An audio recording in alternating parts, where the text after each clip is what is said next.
Hello guys, welcome ulit sa ating channel. So ito po ulit si JR Doria TV. So mag-update po muna tayo dito sa Jones Bridge muna. Kung mapapansin po ninyo, may mga nilagay po na mga spotlight po. Ayan. So ito yung mga bagong installation po dito sa Jones Bridge. So ito muna i-vlog natin. So tara guys, ikot na tayo.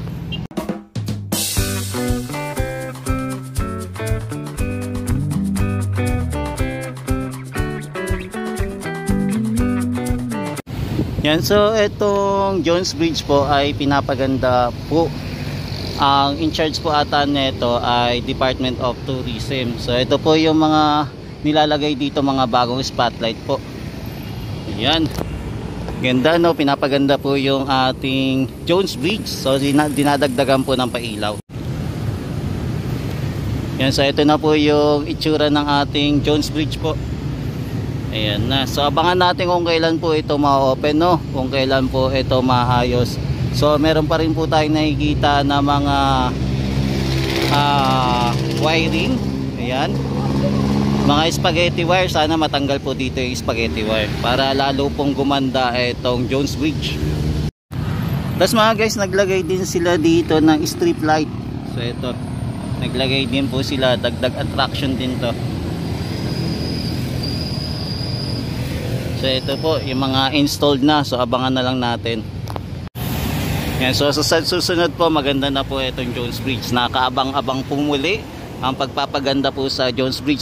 So tingnan din natin kung ano pa po yung mga ilalagay pa po nila dito, kung aayusin din po itong itsura ng Jones Bridge, no? Kung may mga i-repair pa po sila.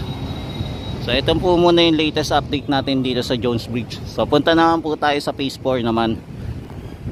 Yan, dito naman po sa kabilang side po ng Jones Bridge naman, naglagay lang po pala sila dito ng strip light lang naman, yun nilagay naman nila. So wala sila pong dinagdag dito katulad po sa kabila na may spotlight po. So ito po naman yung nilagay nila, strip light lang po. Yan, sorry nabubulol. So ito po yung nilagay nila. So balikan po natin ito. Tapos next spot naman po natin dito sa Pasig River Esplanade, phase 4 naman po. So dito naman po tayo mag-update mga katropa kids.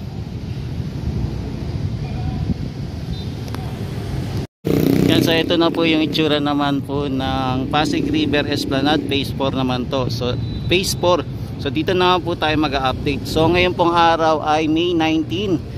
2025. So ngayon po ay Lunes. So iikot na naman tayo dito sa phase 4. So tignan natin kung ano ang ganap dito, no? Kung ano na pagbabago mga tropa kids. Nakaka-excited kung matatapos ito na maaga, itong Pasig River Esplanade phase 4. Yan guys, nandito na po tayo sa Pasig River Esplanade phase 4. So mag-update po muna tayo dito sa area ng Pasig River Esplanade phase 4. Kung mapapansin nyo po, meron pala ditong delivery po ng pilote, no? Ayan, may bagong pilote na naman. Dati pinapadaan ito sa land, pero ngayon pinadaan po nila ulit sa ilog para mag-deliver po ng mga pilote. Ang daming delivery ng pilote, oh grabe. Mukhang ano na to, full force na po mga kababayan para mag-deliver po sila ng pilote. So ito na po, kaabang-abang na po to mga tropa kids. Ang dami na nila po dineliver. Yan, so ito po yung kaganapan ngayon, gabing ito sa Pasig River Esplanade. Mga pilote po yung delivery nila. Yan, so nandito na po tayo sa MacArthur Bridge pa rin po. Dito po tayo nag-update ngayong gabing ito. So mapapansin nyo po na palubog na rin po yung haring araw. So ito po yung Binondo. At saka dito naman po yung bandang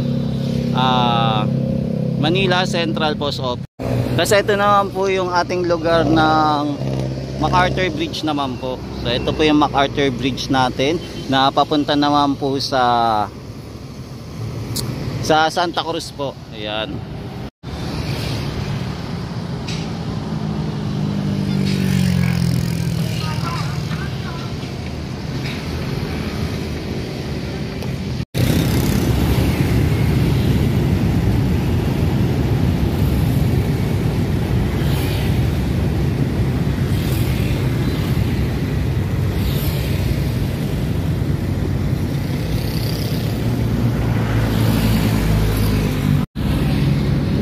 Yan, daming pilote no, na diniliver.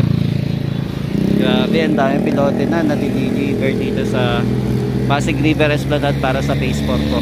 Tapos kung mapapansin nyo din po, naglalagay na din sila ng steel matting. Yan, naglalagay na din po sila ng steel matting para po sa flooring. So naglalagay na po sila. Ayun, inaayos na po nila yung flooring dito kasi okay na din po yung pile cap. So nagawa na rin po. Yan, so ito pala yung barko na nakikita natin nakaraan. So ang dinideliver pala nila mga pilote pala no. So ito pala dinideliver nila. So ayan, ongoing ulit sila, construction pa rin. So kinakabit po nila ulit itong crane, inaayos na naman po nila. Pero meron pa rin silang bakanting pilote dito sa loob na nakalagay.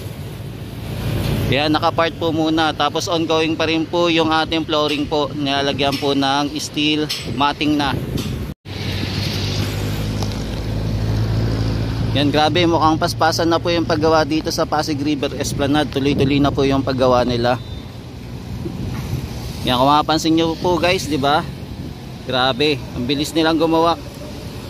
Sana all, mabilis gumawa. So, eto, pinapaganda po na nila yung project dito.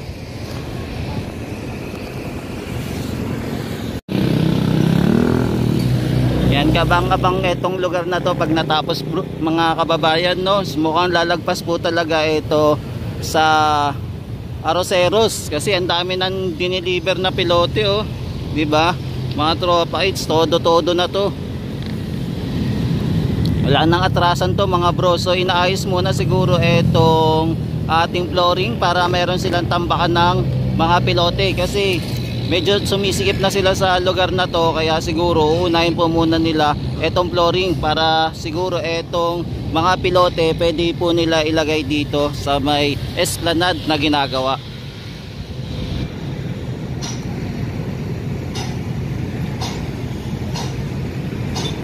Yan, so ito muna mga tropa yung natin latest update dito sa Pasig River Esplanade Phase 4. So ito po yung mga pangyayari. So nakakita rin po tayo kaganina ng Coast Guard na nag-check dito. Ayan, baka mukhang hindi po nila alam yung pangyayari kung bakit may mga deliver dito malapit po sa Phase 4.